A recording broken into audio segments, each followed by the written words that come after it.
দিতে পারবে ওরা যে একটু বলুন আমাদের আঁকাটা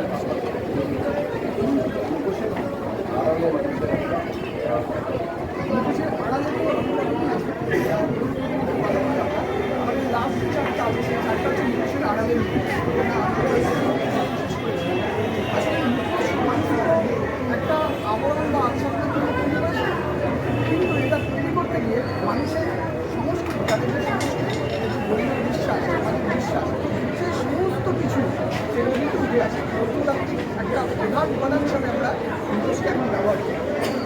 ছৌ নাচের ক্ষেত্রে আপনি দেখেন তাহলে পরে সৌমিত্রের মুখোশ, বাক্তা মুখোশ, রাভা সম্প্রদায়ের মুখোশ, প্রচুর ঐতিহ্য রয়েছে আমাদের বাংলায়, যেগুলো অনেকটাই বিস্তৃত নৃত্যটাই আমাদের চেষ্টা করতে হবে ভবিষ্যৎ প্রজন্ম এই ধরনের বিষয়গুলি আরও আগ্রহ সৃষ্টি করে। সেই কারণে আমাদের এই প্রদর্শনী। আর আপনাদের প্রশ্নটা আরও বড় করে বলছেন যে মুখোশের পিছনের মুখ, তো সবসময় যে মুখোশ নয় যে আচ্ছাদন এরকম নয়, মুখোশের পিছনে মানে মানুষও কিন্তু মুখোশ হতে পারে।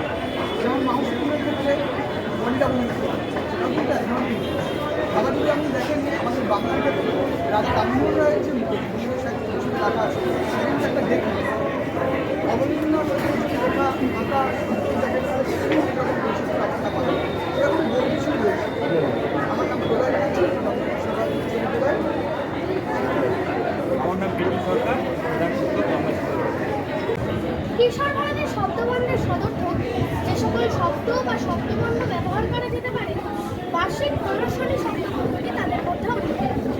বিদ্যালয় স্থাপনের গোড়া থেকে বার্ষিক প্রদর্শনীর বিষয়ভাণ্ডাতে যে প্রাকাব্যবোধের প্রকাশ ঘটেছিল তা আজও প্রকাশিত। বিদ্যালয়ের কাছে এই প্রদর্শনী অত্যন্ত গৌরব, তবে তা অনন্য কিনা তা বিচারের ভার দর্শনীয়। অন্যান্য বছরের মতো সরস্বতী পূজার অনুষ্ঠানকে আয়োজিত বার্ষিক প্রদর্শনী এবারের বিষয়। নমস্কার, এবার আপনারা মুখোশ সম্পর্কে কিছু জানতে পারছেন।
নমস্কার, আমার চার্টের বিষয় ছৌ মুখোশ তৈরির পদ্ধতি ও উপাদান।